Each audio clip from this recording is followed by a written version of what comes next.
HR issues can kill you. One complaint against your company can turn your world upside down. And you spend way too much time dealing with HR when you should be spending your time on making a profit. You should talk to Bambi. With Bambi, get access to your own dedicated US-based HR manager starting at just $99 per month. They get to know you and your business while providing HR expertise and the personal touch you need and want. They're available by phone, email, and real-time chat, so onboarding and terminations run smoothly. Team members reach peak performance, and your business stays compliant with changing HR regulations. And with Bambi's HR Autopilot, you'll automate important HR practices like setting policies, training, and feedback. HR managers can easily cost $80,000 a year, but Bambi starts at $99 per month. Schedule your free conversation today to see how much Bambi can take off your plate. Go to Bambi.com right now and type in Accelerate under podcast when you sign up. It'll really help the show. Spelled BAM, BEE.com. Bambi.com. Type in Accelerate. Me, but also you. The Pharaoh fast forwards his favorite foreign film, Powder Donut. Okay, what's my line? The only line I see here on the script is get options based on your budget with the Name Your Price tool from Progressive. Oh man, that's a tongue twister, huh? I'm sorry, I'm gonna need a few more minutes. Bulbous Walrus, the Bulbous Walrus. The Name Your Price tool, only from Progressive. The owl ran afoul of the comatose coxswain. Progressive Casualty Insurance Company and affiliates. Price and coverage match limited by state law.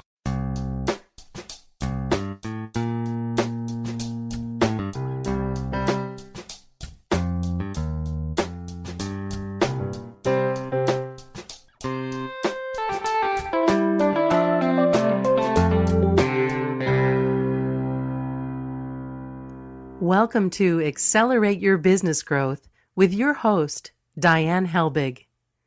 Diane is a leading small business development and leadership coach, author, and speaker who is passionate about sharing valuable ideas, tips, and techniques with business professionals worldwide. Diane brings you the world's experts and gurus in all things business. Whether it's sales, structure, social media, planning, or plateauing, guests bring their expertise and energy to each episode.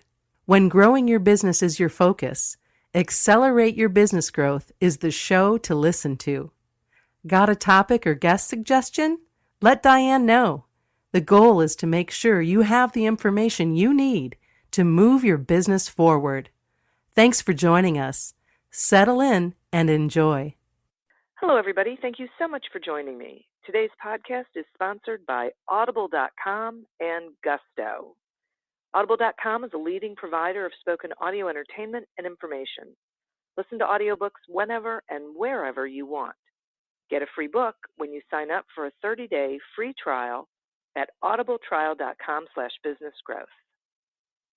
Gusto offers modern, easy payroll to benefits to small businesses across the country. They were even named Best Online Payroll by PC Mag. As a listener, you'll get 3 months free when you run your first payroll. Sign up and give it a try at gusto.com/accelerate. That's gusto.com/accelerate. Accelerate Your Business Growth podcast continues to gain recognition as a great resource for small business owners, sales professionals, business leaders in general. We are enjoying inclusion on lists of the best podcasts to listen to, from Inc.com to MSNBC's Your Business to People First, Proven. There's just a whole host of lists that we keep showing up on. And this is really because of the guests. These are incredible people with great expertise in specific areas of business, and they join me to have a conversation where they share that expertise with all of you so that you can take what you need and implement ideas, strategies, suggestions in your business and be more successful, happier, get better results, have better work-life balance. Whatever it is you're looking for, you can probably find it here. Today is no different. My guest today is Willard Barth. Willard has been involved in the field of human behavior, personal and professional development for close to 30 years. The biggest lesson Willard learned from his time developing numerous businesses in various industries was that for a business to be successful, they had to follow a repetitive cycle, which he labels the anatomy of transformation. Along with his accomplishments in the field of personal development, Willard has used these skills to his benefit in many other areas of his life. He's the founder of 3 successful companies, including an entertainment company, a marketing company, as well as Willard Barth Enterprises. A successful singer-songwriter, his first album, Coming Home, enjoyed international success with the first single, Wind Dancer, reaching 24 on the pop charts overseas. He also performed regularly on Broadway with the legendary Les Paul. He co-founded and was the president of the Seventh Power, which is a New Jersey-based nonprofit organization promoting empowerment and charitable support to the community, and he currently sits on the boards of 2 other nonprofits, LatinosNYC and The Fine FAB Foundation. Thanks so much for joining me today, Willard. Oh, it's my absolute pleasure. Thanks for having me on. I am thrilled to have you back. As many people remember, you have been with me before. We've had a wonderful conversation, which I know we're going to have another one. Yes. And I want to dive right into this. I am curious what led you to the development of the anatomy of transformation. Oh, goodness. So the development of the anatomy of transformation really came about because I had taken some time off of the speaking circuit because my mother was 82 years old at the time and, was having some health problems and I moved her in with me and just couldn't be on the road the way that I normally was. And there came a point several years later where she had made the decision that she wanted to move into a nursing home because she needed more care. And I was talking to one of my mentors and said, I want to go back out on the road, but I want to have new content that I'm speaking about. I don't want to go out and just regurgitate things that I had spoken about several years earlier. And what he said to me that led to the development of it was, he goes, Willard, there's a lot of people who have overcome losing a limb to cancer, who've overcome drug and alcohol addiction, who've overcome being incarcerated, who've overcome being $250,000 in debt, who've overcome being homeless. He goes, but I don't know anybody who's overcome them all. And for the past 20 years at that point, has been helping other people successfully overcome these things and grow businesses. What were the organizing principles, he called them, that allowed me to, 1, turn my own life around, and 2, help my clients get success? And that put me into a process of really digging in and thinking about it for 9 months to go, okay, what was that step-by-step process? How did I make those transformations? And then I started interviewing people that I knew, entertainers, athletes, successful business people, to see what their journey was. And I started realizing this pathway is something that everybody goes through, no matter whether they're applying it to their sales force, whether they're applying it to transforming their business, their finances, their relationship. The framework was exactly the same. The strategies they used were different, but the framework was exactly the same. That's fascinating. Yeah. Were you expecting it to be the same, or were you expecting that, or did you have no expectation? I mean, as you started interviewing these people, I had no idea really going into it. When his name was Jerry McKim, when he first asked me that question, I had this cocky answer that was, well, the first thing I did was I took responsibility. And the second thing I did was I tapped into my personal strength and my stubbornness, and I did what I needed to do. And as soon as the words came out of my mouth, I was like, that is so BS. That's not true. And that's why I said it took me 9 months to really, there's a process I do with business owners when we're helping them create process maps for their business. And it's so funny. I'll be talking to, the CEO of a $100 million a year company. And I'll say, okay, you are going to laugh at me when I ask you these questions, but this is how we're going to improve your business. And we'll pick out a specific process that they're working on. Let's say it's their manufacturing process or their sales process. And I'll say, okay, what happens first? And they'll tell me. I'll go, okay, is there anything that happens before that? And 10 out of 10 times, there are like 3 to 7 steps that actually happen before the thing they just told me was the first thing they do. And then I'll say, okay, so you got that. What happens next? And they'll tell me. And I'll go, okay, this is the part where you're going to think you're ready to fire me and you're going to laugh. Is there anything that happens before that? And always, we will find something in between, because when people are phenomenal at something, there are things they do unconsciously, they do without even thinking about it. But if you want to identify the process and the pathway to success, you have to look for those little details, those little nuances. So this is what I did with asking myself about the anatomy of transformation. Well, what happened before that? What happened before that? And I got to these key distinctions. I call them phases, not steps, because some of the phases, they're not something that you're aware of is going on. And then, you know, as far as the expectation of interviewing other people, it was more of a curiosity thing of going, well, let me talk to them about how they became successful, how they transformed. And then I would look at the story they told me, and I'm like, you know what? They went through the exact same phases. So I didn't have the expectation, but you know, when you've talked to enough people, you'll see certain patterns emerge in certain areas, and this was definitely a pattern. Wow, that is so interesting. And can the anatomy of transformation, so can it be applied to both personal and professional transformations? It feels like it can. Yeah, absolutely. Because the anatomy of transformation is a framework. So I'll give you a quick example. There are 7 phases that somebody goes through in transformation. And I'll just name them off quickly. We won't go into too much detail, just a little bit. The first phase that everybody starts with is the phase of ignorance. And that's not a slight. It's not to demean anybody. It just means you don't know that you don't know. You know, I mean, before you got involved in business, there was a point in your life as a child, possibly, you didn't even know what a business was. You were just ignorant of this being an option or an opportunity. Phase 2 is when we become aware. You know, we either are in enough pain that we go, this isn't right, there's got to be something else, or we have a conversation with somebody and they open us to the opportunity, the idea, the possibility, and we now have moved to a new phase, awareness. Now, awareness does not mean that we're going to go through the rest of the process to transformation. For many people, awareness becomes their story that keeps them locked where they are. They become aware that starting a business is a possibility, but they've got all these fears and these limiting beliefs that prevent them from taking action. So they'll say, you know, well, I'm too old. I don't have the money. I don't have the education.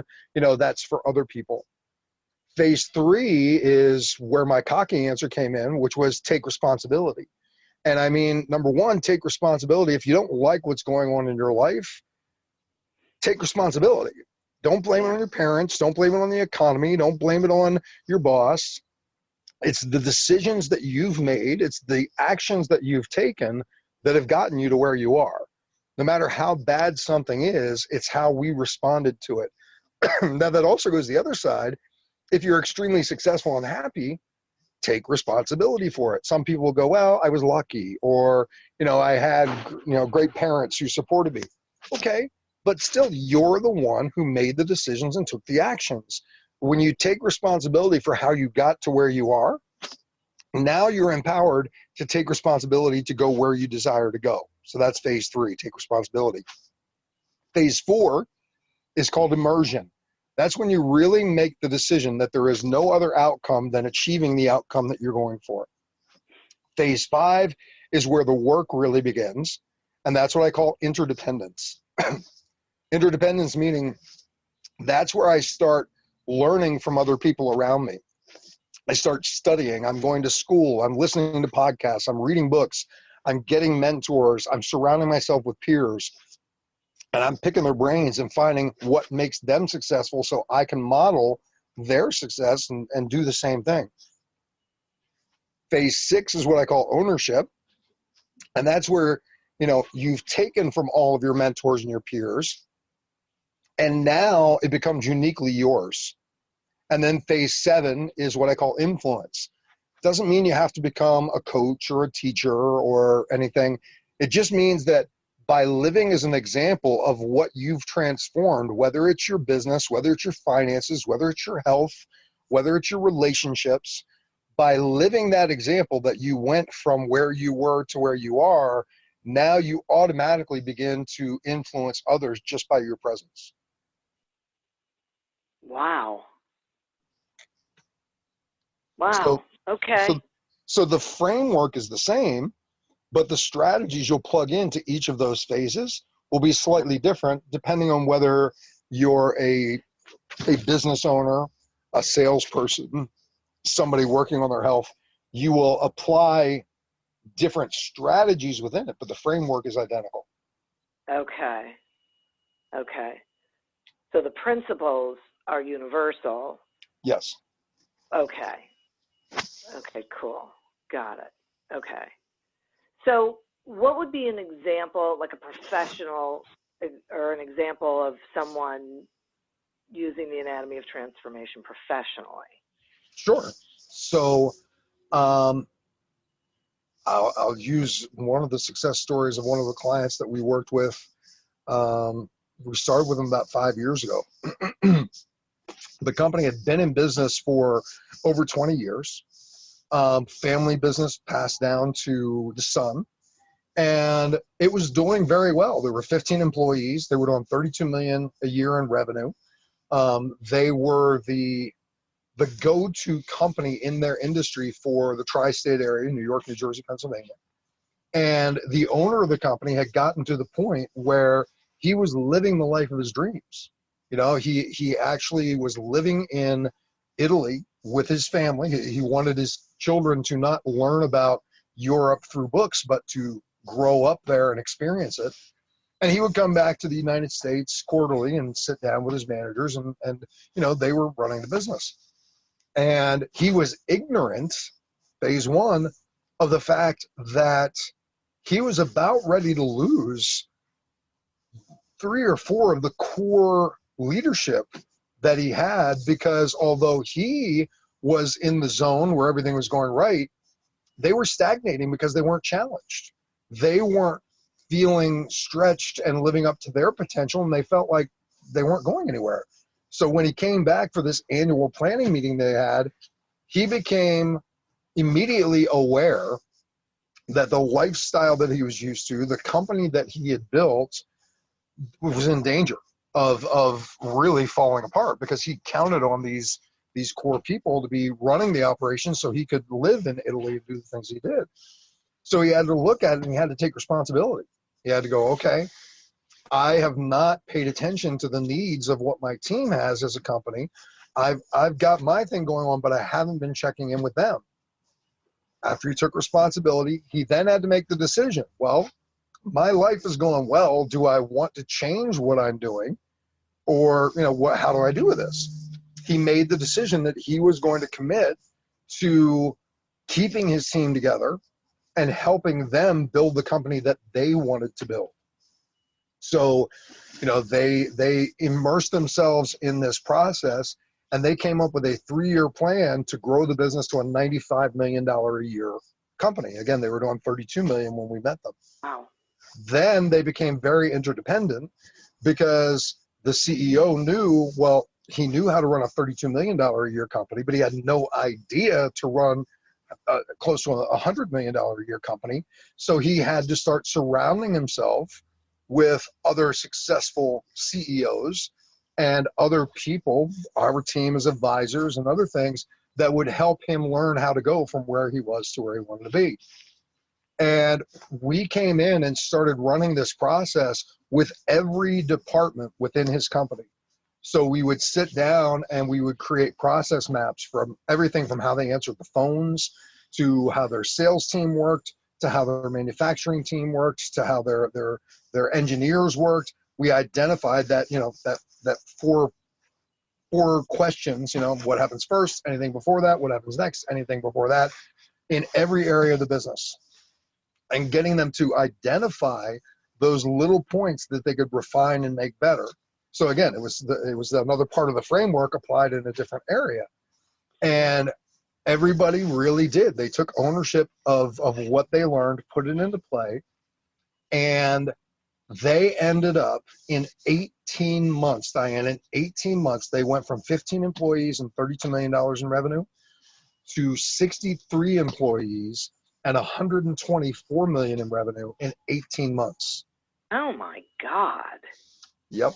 Now, here's a little caveat to it. 60 million of that revenue had been laying there waiting for them for at least 7 years. Oh.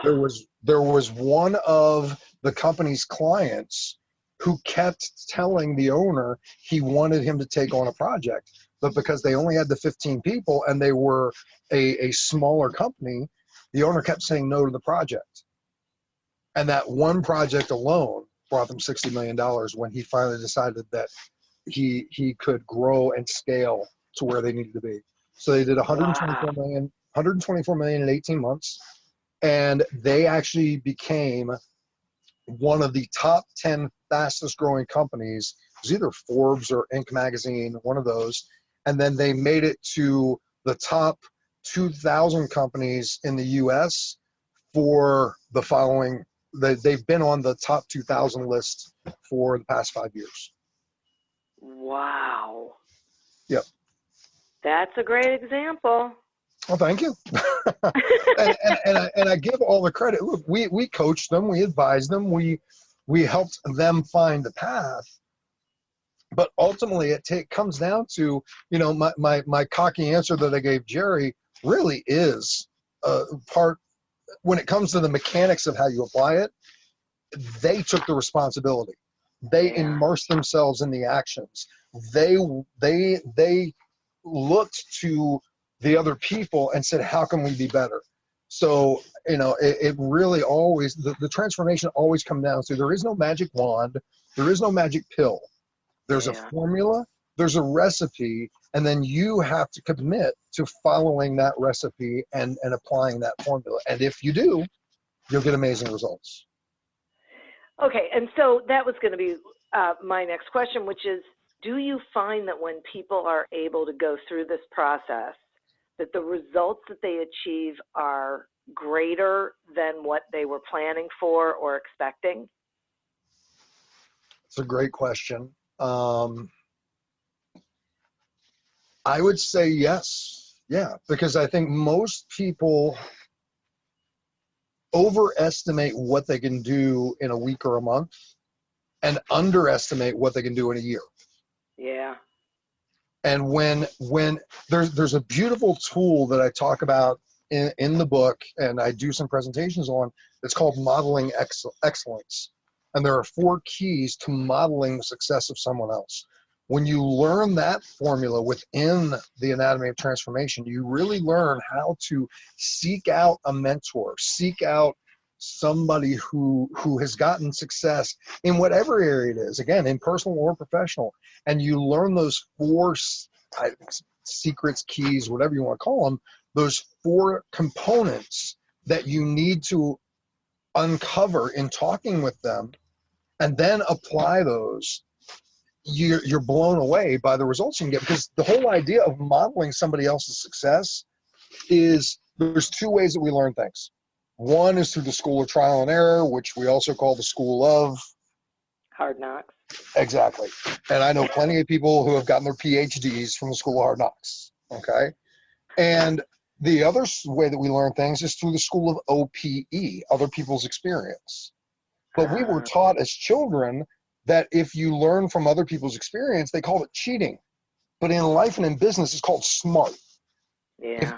If somebody else has gone out and either beaten their head against the wall till they got success, or they've gone out and they've sought mentors and they've sought other successful people and learned, if you seek them out, what took them 10 years to achieve, you can literally achieve in 1, because you don't have to make all the mistakes that you know, they've already made them. They're telling you what pitfalls to avoid. Yeah. And that is where I think, in answer to your question, do people surpass what their expectation was? I think, yeah, when they follow the formula, they face their fears, recognizing that, you know, that's just stories they've told themselves, and they learn how to master their focus and change some of these limiting thoughts and beliefs they have. They really are blown away by what they can achieve. I'll give you another quick example. That's a great example of this.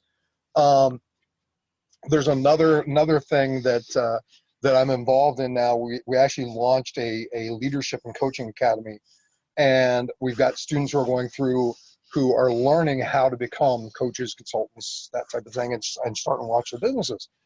And one of the students from our first class that we had, after she went through it, she was a stay-at-home mother. She was homeschooling 3 children. She had a home-based business that, was making minimal money. I mean, they weren't living off of it. Thankfully, her husband had a good job and were taking care of them. But she was working along with raising the children. She went through this program that we had, and her first year of launching her business, she ended up making $40,000, working 15 hours a week. Wow. Okay. Her second year, she made $60,000, still working 15 hours a week. And now she's in her third year, and her goal was $100,000 still to work 15 hours a week. I just spoke with her not this past weekend, the weekend before. She is on track to make $214,000 now this year, and she's only working 20 hours a week. She had to put in 5 minutes. Her expectation was that she would possibly, hopefully hit 100,000. And because of things that she modeled the success of other people who are doing what she wants to do and said, okay, I'm going to apply this. She expanded by creating 3 more streams of revenue in her business. And those 3 streams of revenue have her on target for 214,000 when she set the goal for 100. Wow. Yep. Yeah, thanks for that, because that is exactly what I was thinking, that it's sort of an exponential bounce. Oh yeah.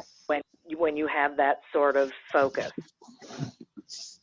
Absolutely. Yeah, And it's the little differences that make all the difference. You and I were talking a little bit before the call, where on your new book that's coming out. And with some of these people that, again, back to the first company, back to Brenda, the girl I was just talking about, there's a process. Who did I originally learn this from? I think it was either Keith Cunningham or Jay Abraham, that these little incremental differences that you make. So example, you identify that you have a sales process, and that sales process has 10 steps. And if you improve each one of those steps by less than 6%, so example, you improve the quality of your first conversation by 3%. You improve, your paperwork that you're doing and make it simpler for people to, sign the dotted line type of thing by 6%. You improve your qualifying conversations. Each one of these steps you improve by less than 6%. Do you have any idea of 10 steps? If you improve each one with less than 6% improvement, what the improvement is in regards to your revenues? I know that's I'm going to take a guess and say 60%, but no, I have no idea. 103%. Wow, really? Yeah. Because you mentioned it's the exponential part. If you and there's a diagram that I have that lays all this stuff out. That when you look at, okay, if I improve the number of leads I get by X%, and then I increase the ability of how I qualify those, your numbers keep going up. And then you go, okay, I want to raise the price on my product by X%, and you put all those pieces together, it can turn into 103% improvement to your bottom line. Wow, incremental. Yep. Which exactly. feels then so much more doable than massive overhaul. Absolutely. Yeah. This has been my experience. Is the challenge is people do not step back to look at the little shifts that need to be made that end up making a tremendous difference. I so agree with that. Okay, I got to take a quick sponsor break, and then I want to continue this conversation. Accelerate Your Business Growth podcast is happy to be sponsored by Audible.com and Gusto. Audible.com is a leading provider of spoken digital audio entertainment and information. They have over 150,000 titles to choose from, and you can listen to them on any device, including whatever you're hearing us on right now. And if you sign up at our link, which is audibletrial.com/businessgrowth, you get one free audiobook and a 1-month trial of the service. Some examples of books you can listen to on audible.com are Breathe to Succeed by Sandy Abrams and Leading Loyalty by Lena Renee. So visit audibletrial.com/businessgrowth, explore the books that are of interest to you, and receive one free audiobook when you sign up for the trial. Everyone loves payday, but loving a payroll provider? That's a little weird. Still, small businesses across the country love running payroll with Gusto. Gusto automatically files and pays your taxes. It's super easy to use, and you could add benefits and management tools to help take care of your team and keep your business safe. It's loyal, it's modern. You might fall in love yourself. Listeners get 3 months free when they run their first payroll. Try a demo and test it out at gusto.com/accelerate. That's gusto.com/accelerate. So, Willard, are there any situations where the framework doesn't apply? Not in what I have experienced. Again, I've been on the path of personal development for 30 years. I've been doing it as a profession for 22 now. And even though I was not teaching it as this framework, when I look back at everything in my life that I've transformed, when I look back at the clients that I've worked with and gotten success with, this has been the process. So whether it's been, restoring passion to a marriage, whether it's been, helping somebody with their health, whether it's been finances, business, everything that somebody's brought to me, we've been able to look at how, now they may already be at phase 2 or phase 3 with it. And sometimes I've done presentations where I'm speaking and the beautiful part that people come to me and go, now I realize why I'm struggling so much. They're caught going between phases. And I tell people the only thing that prevents you from going from one phase to the next is fear and limiting belief systems. And when they identify what phase they're in, then they recognize what the fear or the belief is that's preventing them from going forward. But there's no area that I've seen that this framework does not apply. Okay, this is so interesting to me. So you can encounter someone, or someone can say, like, they get the book and they start reading it, and then they can identify that maybe they're at phase 3? Yeah. That's so interesting. Well, the book is not, I guess I should explain, the book is not just the story of what the framework is. You're actually guided through doing exercises as you go through the book that, you're challenged to write some of these things down and think about them. So it's interactive. Okay, that's awesome. Yeah. Okay. So you can start from wherever you are with Absolutely. transformation, right? So like if you're at phase 3, you are really at phase 3. In that area of your life, yeah. So example, going back to the company that made all the growth in the 18 months, we had the overarching anatomy of transformation framework that we were looking at. But then simultaneously within the organization, each department was going through its own process, and they were at different places in it, depending on what they needed at that moment. So I tell people, even if you're applying it in your personal life, you may be looking at, I do this process, it's called the 90-day transformation challenge. And it's designed to get people to look at every area of their life and come up with what are the minimum daily commitments you're going to keep every day to make sure that you're paying attention to all of those areas of your life. And, you may be on phase 5 in your health, You may be on phase 3 in your relationship. You may be on phase 2 in your finances. You may be on phase 1 in regard to your career. But, when you understand the framework, then you're at least able to know, okay, here's where I am in these different areas and here's what I need to do next. Does that make sense? It does, very much. Okay. Very much. Now, I want to revisit a company like the one where the example you gave where the whole company had a transformation they had to go to, but so did each department, because I find that fascinating. Right. So, because that feels like there are multiple transformations going on at the same time, all with the goal of transforming the entire organization. Absolutely, yeah. Okay, so if someone's listening and they've got a company and it's got, well, not obviously, but let's say it's got 4 locations and 5 different departments. Does it start with the organization looking at itself as a whole and then each department looking at themselves within that framework, or what? Great question. And the simple answer is yes. And doing it is not simple. Yeah. Well, because, recognize that we meaning the consultants that I work with, my team, we use the DISC profile a lot when we're working with companies. So if your listeners aren't familiar with DISC, it breaks it down into 4 quadrants, both for a human being's personality, but also your business needs and quadrants. So D is the direction.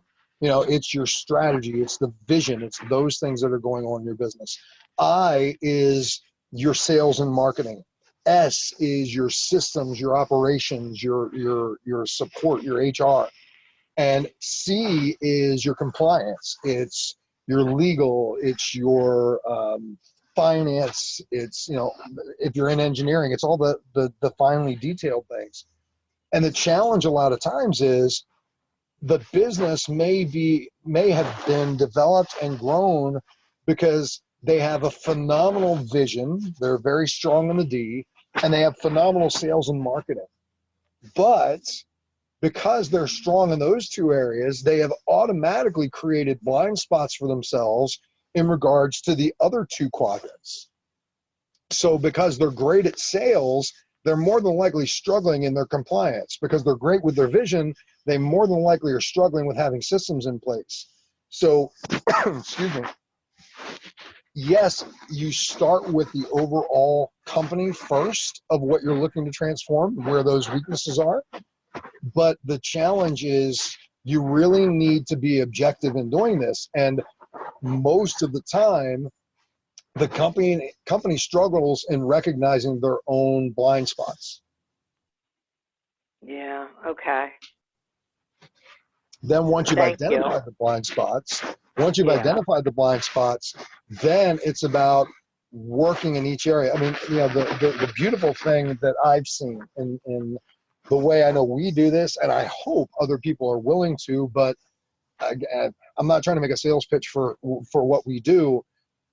I'm blessed that for the past 9 years specifically, I've been working with a team of consultants that when we come into a company, we sit down and we look at the company holistically. And we don't come in like we're the know-it-alls and we're going, okay, we're going to tell you, we're going to analyze your numbers, this, that, and the other. What we do is we pull the top people together in the company and we get them to input information into this software we use. And then it crunches those numbers and comes back and says, okay, based on what all of you have put in, here's the areas you're great at, here's the areas that you're having a little struggle, and here are the areas that there is a huge, huge potential problem. And then we get all those people into a room, and it's amazing when you start having them talk about it, because we don't come in with our judgment. We come in and go, okay, in this area, you rated yourself on a scale of 0 to 5. You rated yourselves a 3. Tell us why.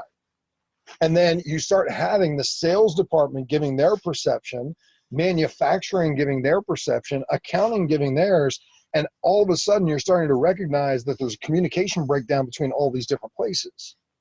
And that's one of the challenges with people self-assessing themselves. That's why the need for interdependence, of looking to others outside of yourself who can guide you, who can help, shine that spotlight on those spots that you need the improvements, is so important.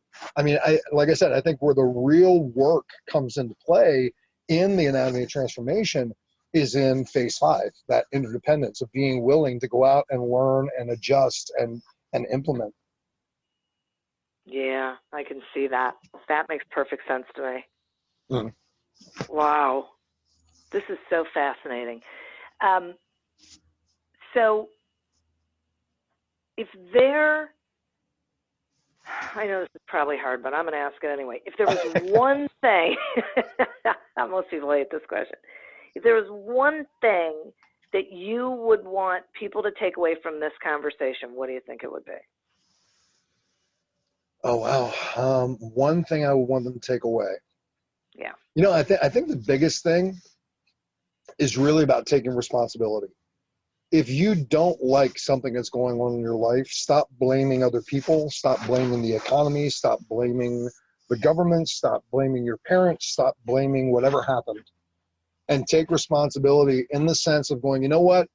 Yes, the economy shifted, and because I didn't adjust my marketing, or I didn't adjust my message, or I didn't recognize and pay attention, I lost a lot of money. I made the decisions, I took the actions or inactions, and that's why I am where I am. And when you take the responsibility of the things that you don't like that are going on, there's nobody else to blame, and now you can empower yourself to find a solution. And the other side of that, again, I mentioned earlier, is also take responsibility for the wins. This 90-day transformation challenge I talked about, there's a consequence and a reward that is part of this challenge. If you don't keep your commitments, there's a consequence to pay. If you hit your commitments, there's a reward that you give yourself.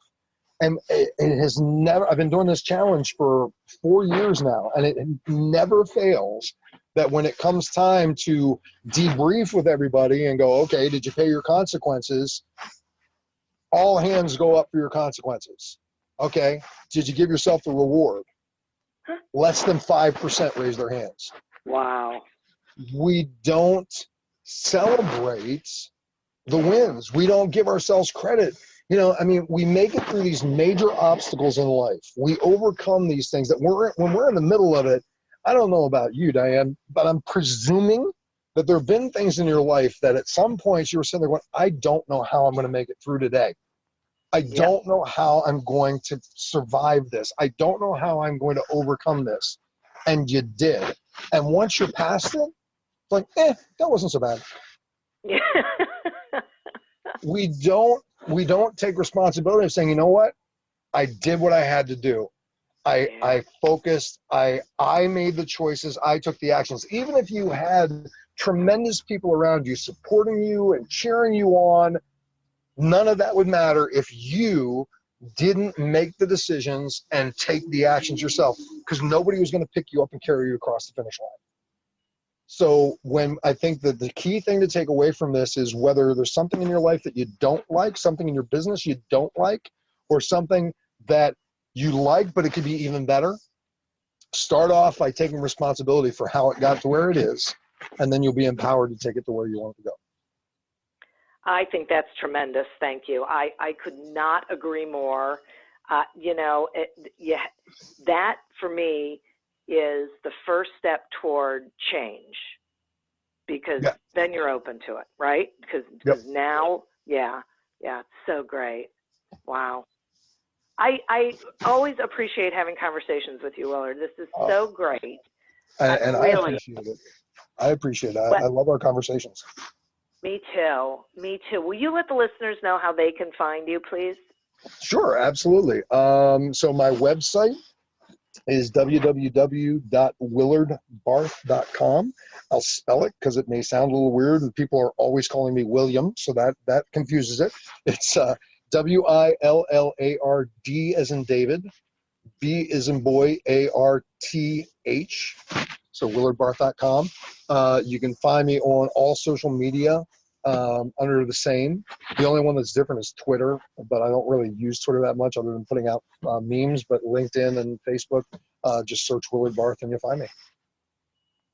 Awesome. Thank you. Oh, And listeners, thank you for tuning in. Go get the book. And you all know I don't always say that. I say it when I mean it. And I mean it this time. This is really a terrific concept to read and think about and reach out to Willard and embrace, and because it can absolutely, as he has said, transform your business, transform your life. It's just a remarkable concept and mindset. So do yourself a favor and get more educated on it. And I'd like to thank our sponsors, Audible.com and Gusto. To get your free trial of Audible.com and a free audiobook, just go to audibletrial.com/businessgrowth to sign up. For payroll processing you'll love, sign up for a demo of Gusto today at gusto.com/accelerate. Listeners get 3 free months when they run their first payroll. As always, continue to prosper and be curious. And until we meet again on another episode of Accelerate Your Business Growth, goodbye and good day. The world's best-known investor and Wall Street expert Warren Buffett once said, "Wall Street is the only place that people ride to in a Rolls-Royce to get advice from those who take the subway." Mr. Buffett's quote is remarkably accurate, but how many people would rather receive advice from him than someone simply guessing? Welcome to Buy, Hold, Sell, your single source for Wall Street knowledge and profitable guidance. Please join me, Todd Schoenberger, and fellow trader Tobin Smith, as well as host Veronica Dudo, for a podcast known to move the needle for investors. Tobin and I are seasoned Wall Street executives with deep investment experience, and we are prepared to share our advice to those who choose to listen. Download Buy, Hold, Sell today on the Evergreen Podcast Network or your favorite podcast channel.